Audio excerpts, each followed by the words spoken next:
ಎಲ್ಲರಿಗೂ ನಮಸ್ಕಾರ ಸ್ನೇಹಿತರೆ. ಒಂದು ತಿಂಗಳು ಕಾಲ ಕಾರ್ತಿಕ ಮಾಸ ಇರಲಿದೆ. ಈ ಮಾಸದಲ್ಲಿ ಶಿವ ಮತ್ತು ವಿಷ್ಣುವಿನ ಆರಾಧನೆ ಮಾಡಲಾಗುವುದು. ಅತ್ಯಂತ ಪುಣ್ಯದ ಮಾಸ ಇದಾಗಿದೆ ಎಂದು ಹಿಂದೂ ಧರ್ಮದಲ್ಲಿ ನಂಬಲಾಗಿದೆ. ಕಾರ್ತಿಕ ಮಾಸದಲ್ಲಿ ಪ್ರತಿನಿತ್ಯ ತುಳಸಿ ಕಟ್ಟೆಯ ಮುಂದೆ ಸೂರ್ಯಾಸ್ತಕ್ಕೂ ಮುನ್ನ ದೀಪವನ್ನ ಹಚ್ಚಿಡಬೇಕು. ಇನ್ನು ಕಾರ್ತಿಕ ಮಾಸದಲ್ಲಿ ಈ ರೀತಿ ದೀಪ ಹಚ್ಚಿಡೋದ್ರಿಂದ ಹಿಂದಿನ ಪಾಪ ಮತ್ತು ತಪ್ಪುಗಳಿಂದ ಮುಕ್ತಿ ಪಡೆಯಬಹುದು ಎಂಬ ನಂಬಿಕೆ ಇದೆ. ಇದರ ಜೊತೆಗೆ ಕಾರ್ತಿಕ ಮಾಸದಲ್ಲಿ ದೀಪ ಹಚ್ಚಿಡುವುದರ ಹಿಂದೆ ಮತ್ತೊಂದು ಉದ್ದೇಶ ಕೂಡ ಇದೆ. 2025 ಅಕ್ಟೋಬರ್ 22ರಿಂದ ಕಾರ್ತಿಕ ಮಾಸ ಪ್ರಾರಂಭವಾಗಲಿದೆ. ಕಾರ್ತಿಕ ಮಾಸದಲ್ಲಿ ಮಾಡುವ ದೀಪಾರಾಧನೆಗೆ ಹೆಚ್ಚಿನ ಪ್ರಾಮುಖ್ಯತೆ ಇದೆ. ಆದ್ದರಿಂದ ಈ ತಿಂಗಳ ಪೂರ್ತಿ ಭಕ್ತರು ಬಹಳ ನಿಷ್ಠೆಯಿಂದ ದೀಪಾರಾಧನೆಯನ್ನ ಮಾಡ್ತಾರೆ. ಆದರೆ ಕಾರ್ತಿಕ ಮಾಸದಲ್ಲಿ ದೀಪಾರಾಧನೆ ಮಾಡುವಾಗ ಆ ದೀಪದ ಕೆಳಗೆ ಈ ಎಲೆಯನ್ನ ಇಟ್ರೆ ಸಾಕು, ಪರಮೇಶ್ವರನ ಅನುಗ್ರಹ ಲಭಿಸುತ್ತೆ. ಕಾರ್ತಿಕ ಮಾಸದಲ್ಲಿ ಈ ಎಲೆಯ ಮೇಲೆ ದೀಪವನ್ನ ಇಟ್ರೆ ಬಡವನು ಕೂಡ ಕೋಟ್ಯಾಧಿಪತಿ ಆಗ್ತಾನೆ ಎಂದು ಶಾಸ್ತ್ರ ಹೇಳುತ್ತೆ. ಕಾರ್ತಿಕ ಮಾಸದಲ್ಲಿ ಈ ಎಲೆಯ ಮೇಲೆ ದೀಪಗಳನ್ನ ಇಡೋದ್ರಿಂದ ನಿಮ್ಮ ಮನೆಯೆಲ್ಲ ಚಿನ್ನವಾಗುತ್ತದೆ, ಬಡತನ ದೂರವಾಗುತ್ತೆ, ನೀವು ಅಪಾರ ಕುಬೇರರಾಗ್ತೀರಿ. ಈ ಎಲೆಯ ಮೇಲೆ ದೀಪಾರಾಧನೆ ಮಾಡೋದ್ರಿಂದ ನೀವು ಮಾಡುವ ದೀಪಾರಾಧನೆಗೆ 1000 ಪಟ್ಟು ಹೆಚ್ಚು ಫಲ ಸಿಗುತ್ತದೆ ಎಂದು ಶಾಸ್ತ್ರಗಳು ಹೇಳುತ್ತವೆ. ಇಷ್ಟಕ್ಕೂ ಕಾರ್ತಿಕ ಮಾಸದಲ್ಲಿ ಯಾವ ಎಲೆಯ ಮೇಲೆ ದೀಪಾರಾಧನೆ ಮಾಡಿದ್ರೆ ಅಷ್ಟೈಶ್ವರ್ಯಗಳು ಸಿಗುತ್ತವೆ, ನೀವು ಕುಬೇರರಾಗ್ತೀರಿ ಎಂಬ ವಿಷಯವನ್ನ ಈಗ ನಾವು ಈ ವಿಡಿಯೋದಲ್ಲಿ ವಿವರವಾಗಿ ತಿಳಿದುಕೊಳ್ಳೋಣ. ಅದಕ್ಕೂ ಮುನ್ನ ನೀವು ನಮ್ಮ ಚಾನೆಲ್ಗೆ ಸಬ್ಸ್ಕ್ರೈಬ್ ಆಗಿಲ್ಲ ಅಂದ್ರೆ ಈಗಲೇ ಸಬ್ಸ್ಕ್ರೈಬ್ ಆಗಿ, ಹಾಗೆ ವಿಡಿಯೋಗೆ ಲೈಕ್ ಮಾಡಿ, ವಿಡಿಯೋವನ್ನ ಸ್ಕಿಪ್ ಮಾಡದೆ ಕೊನೆ ತನಕ ನೋಡಿ. ಎಲ್ಲರೂ ಭಕ್ತಿಯಿಂದ ಓಂ ನಮಃ ಶಿವಾಯ ಅಂತ ಕಾಮೆಂಟ್ ಮಾಡಿ. ಕಾರ್ತಿಕ ಮಾಸದ ಒಂದು ತಿಂಗಳು ದೀಪಾರಾಧನೆ ಮಾಡೋದ್ರಿಂದ ಅಥವಾ ದೀಪವನ್ನ ಬೆಳಗೋದ್ರಿಂದ ಸಮೃದ್ಧಿ ಮತ್ತು ಅದೃಷ್ಟವು ನಿಮ್ಮತ್ತ ಆಕರ್ಷಿತವಾಗುತ್ತದೆ. ಈ ದೀಪದ ಬೆಳಕು ನಮ್ಮ ಸುತ್ತಮುತ್ತಲಿನ ಪರಿಸರವನ್ನ ಶುದ್ಧೀಕರಿಸುತ್ತದೆ. ಮಂಗಳಕರ ಶಕ್ತಿಗಳು ಅಂದ್ರೆ ಧನಾತ್ಮಕ ಶಕ್ತಿಗಳು ಬೇಗನೆ ಆಕರ್ಷಿತವಾಗುತ್ತೆ. ಈ ಒಂದು ತಿಂಗಳು ನಾವು ದೇವರ ಮುಂದೆ ದೀಪವನ್ನ ಹಚ್ಚಿಡೋದ್ರಿಂದ ನೀವು ಪಡುವ ಪ್ರತಿಯೊಂದು ಪ್ರಯತ್ನದಲ್ಲೂ ಯಶಸ್ಸನ್ನ ಸಾಧಿಸುವಿರಿ. ಇದು ನಿಮ್ಮ ಹಣಕಾಸಿನ ಸಮಸ್ಯೆಗಳನ್ನ ದೂರ ಮಾಡುವುದು ಮತ್ತು ನಿಮಗೆ ಬೌದ್ಧಿಕ ಸೌಕರ್ಯಗಳನ್ನು ಒದಗಿಸುವುದು. ಇದರಿಂದ ಜನರು ಜೀವನದಲ್ಲಿ ಸಕಾರಾತ್ಮಕ ಶಕ್ತಿಯನ್ನ ಪಡೆದುಕೊಳ್ತಾರೆ ಹಾಗೂ ಇದು ನಿಮಗೆ ಸಂತೋಷವನ್ನ ನೀಡುತ್ತೆ. ಕಾರ್ತಿಕ ಮಾಸದ ದೀಪದಾನವು ವ್ಯಕ್ತಿಯ ಹಿಂದಿನ ಜನ್ಮದ ಪಾಪಗಳನ್ನ ಮತ್ತು ನಕಾರಾತ್ಮಕತೆಯನ್ನ ನಿವಾರಿಸುವ ಶಕ್ತಿಯನ್ನ ಹೊಂದಿದೆ. ದೀಪದ ಜ್ವಾಲೆಯು ಶುದ್ಧೀಕರಣವನ್ನ ಸಂಕೇತಿಸುತ್ತದೆ.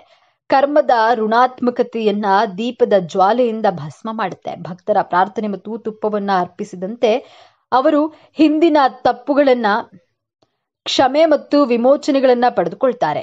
ಆ ಆಚರಣೆಯು ಮನಸ್ಸು, ದೇಹ ಮತ್ತು ಆತ್ಮವನ್ನ ಶುದ್ಧೀಕರಿಸುತ್ತದೆ. ಜೀವನದ ಹೊಸ ಆರಂಭವನ್ನ ಇದು ಸಂಕೇತಿಸುತ್ತದೆ.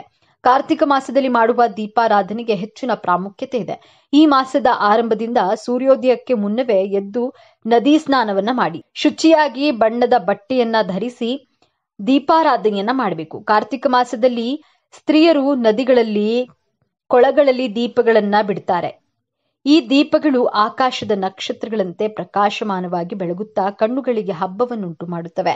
ಈ ಮಾಸದಲ್ಲಿ ಸ್ತ್ರೀಯರು ದೀಪವನ್ನ ದಾನವಾಗಿ ನೀಡುತ್ತಾರೆ. ಇದರಿಂದ ಅವರಿಗೆ ಅಪಾರ ಕೀರ್ತಿ ಸೌಭಾಗ್ಯಗಳು ಲಭಿಸುತ್ತವೆ ಎಂದು ಭಾವಿಸುತ್ತಾರೆ. ಈ ದೀಪಗಳು ಮನುಷ್ಯನ ಅಜ್ಞಾನವೆಂಬ ಕತ್ತಲೆಯನ್ನ ಹೋಗಲಾಡಿಸಿ ಜ್ಞಾನವೆಂಬ ಬೆಳಕನ್ನ ತುಂಬುತ್ತವೆ. ಕಾರ್ತಿಕ ಮಾಸದಲ್ಲಿ ದೀಪಗಳನ್ನ ಹಚ್ಚುತ್ತಾರೆ ಅಂದ್ರೆ ಬೆಳಗ್ಗೆ 4ರಿಂದ 5 ಗಂಟೆ ಒಳಗೆ ಹಚ್ಚಬೇಕು. ಇದರಿಂದ ಅಪಾರ ಪುಣ್ಯ ಲಭಿಸುತ್ತದೆ. ಮಹಿಳೆಯರಾಗ್ಲಿ ಪುರುಷರಾಗ್ಲಿ ಈ ದೀಪವನ್ನ ಹಚ್ಚಬಹುದು. ಆದ್ರೆ ಮಹಿಳೆಯರಿಗೆ ಮಾತ್ರ ಹೆಚ್ಚು ವಿಶೇಷವಾಗಿ ಹೇಳಿದ್ದಾರೆ. ಮಹಿಳೆಯರು ಈ ಸಮಯದಲ್ಲಿ ದೀಪ ಹಚ್ಚಿದ್ರೆ ಸೌಭಾಗ್ಯ ಪ್ರಾಪ್ತಿ ಆಗುತ್ತೆ.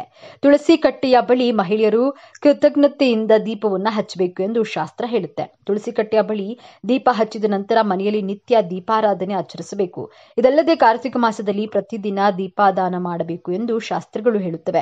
ದೀಪದಾನ ಹೇಗೆ ಮಾಡಬೇಕೆಂದ್ರೆ ಪ್ರತಿಯೊಬ್ಬರು ಹತ್ತಿಯಿಂದ ಸ್ವತಃ ಬತ್ತಿಯನ್ನ ಮಾಡಿಕೊಂಡು ಅಕ್ಕಿ ಹಿಟ್ಟಿನಿಂದ ಅಥವಾ ಗೋಧಿ ಹಿಟ್ಟಿನಿಂದ ದೀಪಗಳನ್ನ ಮಾಡಿಕೊಂಡು ಹಸುವಿನ ತುಪ್ಪ ಹಾಕಿ ದೀಪವನ್ನ ಹಚ್ಚಿ ಪ್ರತಿದಿನ ಅಂದ್ರೆ ಕಾರ್ತಿಕ ಮಾಸದಲ್ಲಿ ಪ್ರತಿದಿನವೂ ದಾನವಾಗಿ ನೀಡಬೇಕು.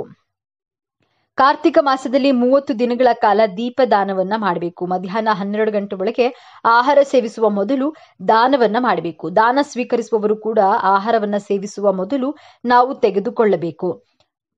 ಕೆಲವು ಬ್ರಾಹ್ಮಣರಿಗೆ ದೀಪದಾನ ನೀಡಬೇಕು. ಹೀಗೆ ಮಾಸವಿಡೀ ದೀಪದಾನ ಮಾಡಿ ಕೊನೆಯ ದಿನ ದೊಡ್ಡ ಹಿಟ್ಟಿನ ದೀಪವನ್ನ ತಯಾರಿಸಿ ಅದರ ಮಧ್ಯದಲ್ಲಿ ಬೆಳ್ಳಿಯ ದೀಪವನ್ನ ಇಟ್ಟು ಅದರಲ್ಲಿ ಹಸುವಿನ ತುಪ್ಪವನ್ನ ಹಾಕಿ ಹತ್ತಿ ಬತ್ತಿಗಳನ್ನ ಹಾಕಿ ಶಕ್ತಿ ಇದ್ದರೆ ಪಕ್ಕದಲ್ಲಿ ಚಿನ್ನದ ಬತ್ತಿಯನ್ನು ಸಹ ಹಾಕಿ ದೀಪವನ್ನ ಬೆಳಗಿಸಬಹುದು. ಒಂದು ವಿಶೇಷವಾದ ಎಲೆಯ ಮೇಲೆ ಇಟ್ಟರೆ ಶಿವನ ಅನುಗ್ರಹದಿಂದ ಬಡವರು ಕೂಡ ಶ್ರೀಮಂತರಾಗ್ತಾರೆ ಎಂದು ಪಂಡಿತರು ಹೇಳ್ತಾರೆ. ಈ ಎಲೆ ಯಾವುದು ಎಂದರೆ ಬಿಲ್ವೆ ಪತ್ರೆ. ಸಾಮಾನ್ಯವಾಗಿ ದೀಪ ಹಚ್ಚಿದಾಗ ಅನೇಕರು ತಿಳಿಯದೆ ನೆಲದ ಮೇಲೆ ಹಚ್ಚುತ್ತಾರೆ. ಆದ್ರೆ ದೀಪವನ್ನ ಎಂದಿಗೂ ನೆಲದ ಮೇಲೆ ಇಡಬಾರದು. ಯಾವುದಾದ್ರೂ ಒಂದು ಎಲೆಯ ಮೇಲೆ ಇಟ್ಟರೆ ಉತ್ತಮ ಫಲಿತಾಂಶ ಸಿಗುತ್ತೆ. ವಿಶೇಷವಾಗಿ ಕಾರ್ತಿಕ ಮಾಸದಲ್ಲಿ ಮೊದಲು ವೀಳ್ಯದೆಲೆಯನ್ನ ಇಟ್ಟು ಆಮೇಲೆ ಬಿಲ್ವಪತ್ರೆಯನ್ನ ಇಟ್ಟು ಆ ಬಿಲ್ವಪತ್ರೆಗೆ ಅರಿಶಿಣ ಕುಂಕುಮದಿಂದ ಬೊಟ್ಟನ್ನ ಇಟ್ಟು ನಂತರ ಆ ಎಲೆಯ ಮೇಲೆ ದೀಪವನ್ನ ಇಟ್ಟು ಎಣ್ಣೆ ಹಾಕಿ ದೀಪವನ್ನ ಹಚ್ಚಿದ್ರೆ ಸಕಲ ಶುಭಗಳು ಉಂಟಾಗುತ್ತದೆ. ಶಿವನ ಅನುಗ್ರಹ ಪ್ರಾಪ್ತಿಯಾಗುತ್ತೆ. ಯಾಕಂದ್ರೆ ಬಿಲ್ವಪತ್ರೆ ಅಂದ್ರೆ ಪರಶಿವನಿಗೆ ಬಹಳ ಇಷ್ಟ.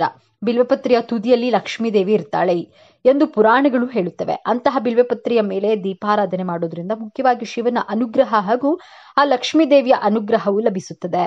ಅಷ್ಟೇ ಅಲ್ಲದೆ ನಿಮಗೆ ಏನಾದರೂ ಜಾತಕ ದೋಷಗಳಿದ್ದರೆ ಅವು ಕೂಡ ನಿವಾರಣೆ ಆಗುತ್ತವೆ. ಬಡತನ ಮತ್ತು ದಾರಿದ್ರ್ಯಗಳು ದೂರವಾಗುತ್ತವೆ. ಬಡತನ ಹೋಗುತ್ತದೆ, ಸಿರಿ ಸಂಪತ್ತುಗಳು ಪ್ರಾಪ್ತಿಯಾಗುತ್ತವೆ. ಯಾಕಂದ್ರೆ ಬಿಲ್ವೆಪತ್ರೆ ಅಂದ್ರೆ ಮಹಾಶಿವನಿಗೆ ಬಹಳ ಪ್ರಿಯ. ಬಿಲ್ವೆಪತ್ರೆ ಎಲೆಗಳು 3 ಒಟ್ಟಾಗಿ ಇರುತ್ತವೆ. ಇದು ಶಿವನ 3 ಕಣ್ಣುಗಳಿಗೆ ಸಂಕೇತ. ಅಷ್ಟೇ ಅಲ್ಲ, ತ್ರಿಶೂಲದ ಸಂಕೇತವಾಗಿ ಬಿಲ್ವಪತ್ರೆಯನ್ನ ಹೇಳಲಾಗುತ್ತದೆ.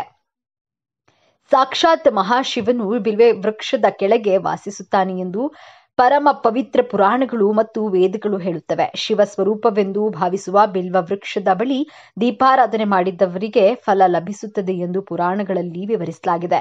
ಇಂತಹ ಪರಮ ಪವಿತ್ರವಾದ ಬಿಲ್ವೆಪತ್ರೆಯ ಎಲೆಯ ಮೇಲೆ ಕಾರ್ತಿಕ ಮಾಸದಲ್ಲಿ ದೀಪವನ್ನ ಇಟ್ಟರೆ ಸಕಲ ಐಶ್ವರ್ಯಗಳು ಸಿದ್ಧಿಯಾಗುತ್ತವೆ, ಸಿರಿ ಸಂಪತ್ತುಗಳು ಲಭಿಸುತ್ತವೆ. ಅಷ್ಟೇ ಅಲ್ಲದೆ ಕಾರ್ತಿಕ ಮಾಸದಲ್ಲಿ ಬಿಲ್ವೆಪತ್ರೆಯ ಎಲೆಯ ಮೇಲೆ ದೀಪಾರಾಧನೆ ಮಾಡೋದ್ರಿಂದ ನಿಮ್ಮ ಮನೆಯಲ್ಲೆಲ್ಲ ಚಿನ್ನವಾಗುತ್ತದೆ. ನೀವು ಮುಟ್ಟಿದ್ದೆಲ್ಲ ಚಿನ್ನವಾಗುತ್ತದೆ. ಬಡತನ ಹೋಗಿ ನೀವು ಅಪಾರ ಕುಬೇರರಾಗ್ತೀರಿ.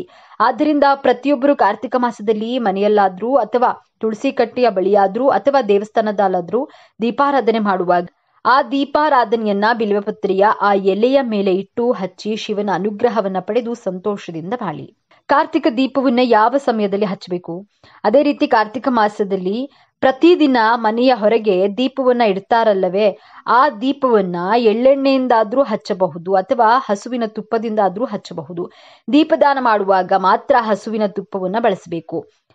ಇತರ ದೀಪಗಳಿಗೆ ಎಳ್ಳೆಣ್ಣೆ ಬಳಸಿದ್ರೂ ಸಾಕು. ಕಾರ್ತಿಕ ಮಾಸದಲ್ಲಿ ದೀಪ ಹಚ್ಚಿದವರಿಗೆ ಪುಣ್ಯ, ಆ ದೀಪವನ್ನ ನೋಡಿದವರಿಗೂ ಪುಣ್ಯ, ಆರಿ ಹೋಗುತ್ತಿರುವ ದೀಪವನ್ನ ಹಚ್ಚಿದವರಿಗೂ ಪುಣ್ಯ. ಕಾರ್ತಿಕ ಮಾಸವೆಲ್ಲ ದೀಪಗಳಿಂದಲೇ ಸಾಗುತ್ತದೆ. ಹೀಗೆ ಒಟ್ಟು 3 ರೀತಿಯಲ್ಲಿ ದೀಪಾರಾಧನೆಯನ್ನ ಮಾಡಬೇಕು. ಬೆಳಗ್ಗೆ ನಕ್ಷತ್ರಗಳು ಇರುವಾಗ ತುಳಸಿ ಗಿಡದ ಬಳಿ ಇಡುವ ಕೃತಿ ದೀಪವನ್ನ ಮನೆಯಲ್ಲಿ ತುಳಸಿ ಗಿಡ ಇಲ್ಲದಿದ್ದರೆ ಇಷ್ಟ ದೇವರ ಬಳಿಯೂ ಇಟ್ಟುಕೊಳ್ಳಬಹುದು.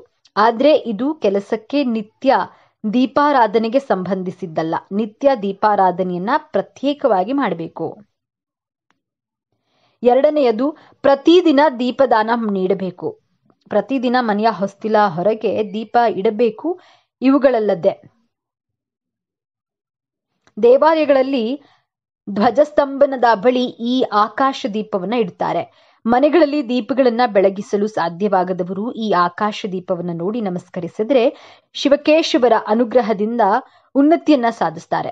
ಅದೇ ರೀತಿ ಕಾರ್ತಿಕ ಮಾಸದಲ್ಲಿ ಮನೆಯಲ್ಲಿ ದೀಪಾರಾಧನೆ ಮಾಡಲು ಸಾಧ್ಯವಾಗದವರು, ದೀಪಾರಾಧನೆ ಮಾಡಬೇಕೆಂಬ ಆಸೆ ಉಳ್ಳವರು ಬೆಳಗ್ಗೆ ಮತ್ತು ಸಂಜೆ ಸಮಯದಲ್ಲಿ ಎಲ್ಲಿ ಬೇಕಾದರೂ ದೇವಸ್ಥಾನಗಳಲ್ಲಿಯೂ ಸಹ ದೀಪಾರಾಧನೆಯನ್ನ ಮಾಡಬಹುದು. ಅದೇ ರೀತಿ ಕಾರ್ತಿಕ ಮಾಸದಲ್ಲಿ ಮಾಡುವ ದೀಪಾರಾಧನೆಗೆ ಕಲಬೆರಕೆ ಎಣ್ಣೆಯನ್ನ ಬಳಸಬಾರದು. ಶುದ್ಧವಾದ ಎಳ್ಳೆಣ್ಣೆಯನ್ನ ಮಾತ್ರ ಬಳಸಬೇಕು. ಕಾರ್ತಿಕ ಮಾಸದಲ್ಲಿ ದೇವಸ್ಥಾನಕ್ಕೆ ಹೋದಾಗ ದೀಪ ಹಚ್ಚುವುದು ಉತ್ತಮ ಪದ್ಧತಿ. ಆದ್ರೆ ಕೆಲವರು ದೇವಸ್ಥಾನದಲ್ಲಿ ದೀಪ ಹಚ್ಚಲು ಹೋದಾಗ ಅಲ್ಲಿರುವ ದೀಪಗಳನ್ನ ಪಕ್ಕಕ್ಕೆ ಸರಿಸಿ ತಮ್ಮ ದೀಪಗಳನ್ನ ಹಚ್ಚುತ್ತಾರೆ. ಆದ್ರೆ ಅದು ಬಹಳ ದೊಡ್ಡ ತಪ್ಪು. ಈ ತಪ್ಪನ್ನ ಅನೇಕ ಜನರು ಮಾಡ್ತಾರೆ. ನೀವು ದೇವಸ್ಥಾನದಲ್ಲಿ ದೀಪವನ್ನ ಹಚ್ಚದಿದ್ರೂ ಪರವಾಗಿಲ್ಲ, ಆದ್ರೆ ಇರುವ ದೀಪಗಳನ್ನ ಆರಿಸಬೇಡಿ. ಶ್ರದ್ಧೆಯಿಂದ ಒಂದು ದೀಪವನ್ನ ದೇವಸ್ಥಾನದಲ್ಲಿ ಹಚ್ಚಿದ್ರೆ ಸಾಕು. ಯಾಕಂದ್ರೆ ಹೆಚ್ಚು ದೀಪಗಳನ್ನ ಹಚ್ಚಿದ್ರೆ ದೇವಸ್ಥಾನದಲ್ಲಿ ಬೇರೆಯವರಿಗೆ ದೀಪಗಳನ್ನ ಇಡಲು ಸ್ಥಳವಿರೋದಿಲ್ಲ. ಆದ್ದರಿಂದ ಭಕ್ತಿಯಿಂದ ಒಂದು ದೀಪವನ್ನ ಇಡಿ. ಅದೇ ರೀತಿ ಕಾರ್ತಿಕ ಮಾಸದಲ್ಲಿ ಆರಿ ಹೋಗುತ್ತಿರುವ ದೀಪಕ್ಕೆ ಎಣ್ಣೆ ಹಾಕಿದ್ರು, ಬತ್ತಿ ಹಾಕಿದ್ರು, ಆರಿ ಹೋಗಿರುವ ದೀಪವನ್ನ ಹಚ್ಚಿದ್ರೂ ಸಹ ಫಲಿತಾಂಶ ಸಿಗುತ್ತೆ. ಈ ಮಾಸದಲ್ಲಿ ಕಡಲೆಕಾಯಿ ಎಣ್ಣೆಯಿಂದ ದೀಪ ಹಚ್ಚಬಾರದು. ಈ ಮಾಸದಲ್ಲಿ ಮಾತ್ರವಲ್ಲ, ಯಾವುದೇ ಸಮಯದಲ್ಲಿ ದೀಪಾರಾಧನೆಗೆ ಕಡಲೆಕಾಯಿ ಎಣ್ಣೆಯನ್ನ ಬಳಸಬಾರದು. ಹಸುವಿನ ತುಪ್ಪ ಅಥವಾ ಎಳ್ಳೆಣ್ಣೆಯಿಂದ ಮಾತ್ರ ದೀಪವನ್ನ ಹಚ್ಚಿ. ಅದೇ ರೀತಿ ಕಾರ್ತಿಕ ಮಾಸದಲ್ಲಿ ದೀಪ ಹಚ್ಚಬೇಕು ಅಂದ್ರೆ ಅಗರಬತ್ತಿಗಳಿಂದ ಹಚ್ಚಿ. ಯಾವುದೇ ಕಾರಣಕ್ಕೂ ಬೆಂಕಿ ಕಡ್ಡಿಯಿಂದ ಹಚ್ಚಬೇಡಿ. ಕಾರ್ತಿಕ ಮಾಸದಲ್ಲಿ ದೀಪಾರಾಧನೆಯ ವಿಷಯದಲ್ಲಿ ತಪ್ಪದೆ ಈ ನಿಯಮಗಳನ್ನ ಪಾಲಿಸಿ. ಓಕೆ ಸ್ನೇಹಿತರೆ, ಈ ಮಾಹಿತಿ ಬಗ್ಗೆ ನಿಮಗೆ ಇಷ್ಟವಾದರೆ ಈ ವಿಡಿಯೋನ ಪ್ರತಿಯೊಬ್ಬರಿಗೂ ಕೂಡ ಶೇರ್ ಮಾಡಿ. ನಮ್ಮ ಚಾನೆಲ್ಗೆ ಸಬ್ಸ್ಕ್ರೈಬ್ ಆಗಿ. ಎಲ್ಲರೂ ಭಕ್ತಿಯಿಂದ ಓಂ ನಮಃ ಶಿವಾಯ ಅಂತ ಕಾಮೆಂಟ್ ಮಾಡಿ. ಧನ್ಯವಾದಗಳು.